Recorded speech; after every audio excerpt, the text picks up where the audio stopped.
आपने ये वीडियो देखा, इस वीडियो में सीधे तौर पे आप ये देख रहे हैं कि यहाँ पर एक जुलूस हो रहा है। ये जुलूस दो वजहों से हो रहा है। एक तो मातम मनाया जा रहा है ईरान के supreme leader Ayatollah Ali Khamenei की जो बेदर्द तरीके से हत्या की गई। दूसरे बाद इसके साथ साथ ये ईरान की सरकार और ईरानी जो नेशन है, जो देश है, उसके समर्थन में ये जुलूस अलग अलग शहरों में निकाले जा रहे हैं। इन जुलूस में आप इस वीडियो को जो आपने खास देखा, उसमें आपने सीधे तौर पे ये देखा कि कैसे जो ये व्यक्ति है ये बोलते बोलते रुक जाता है और उसके बाद लोग भागने लगते हैं।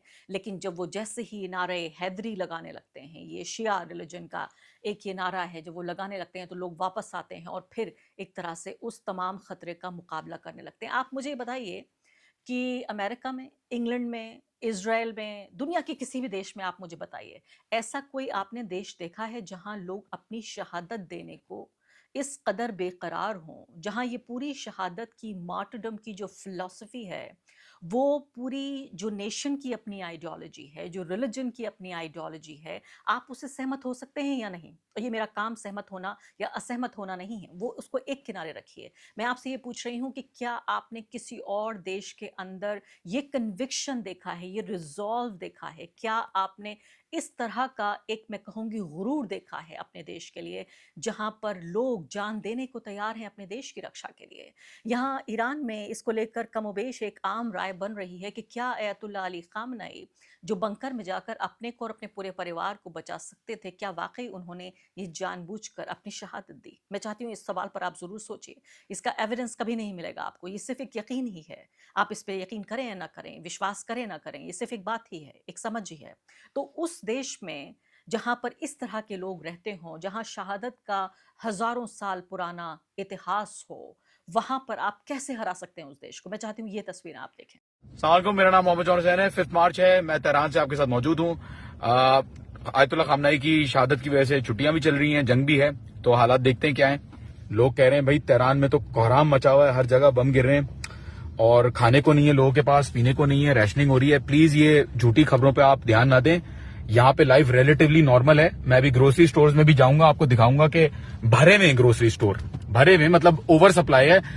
खरीदने को शायद लोग कम होंगे, लेकिन कोई ऐसी बात नहीं कि तेहरान खाली हो चुका है और यहाँ कहत पड़ चुका है और यहाँ पे कोई लोग जो है वो यहाँ पे छुप के बैठे हुए हैं अंदर बंकरों में। या प्लीज थोड़ा सा ध्यान रखें, ये बड़ा सेंसिटिव टाइम है। 5th जनरेशन वॉरफेयर में, प्रोपागेंडा में आपको बहुत सारी चीजें जो है वो अमेरिका की तरफ से प्रोजेक्ट की जा रही होती हैं और हम नादान हैं क्योंकि हमने अमेरिका से ही खबरें लेनी है, तो जाहिर है हम भी दिखा देते हैं उनको।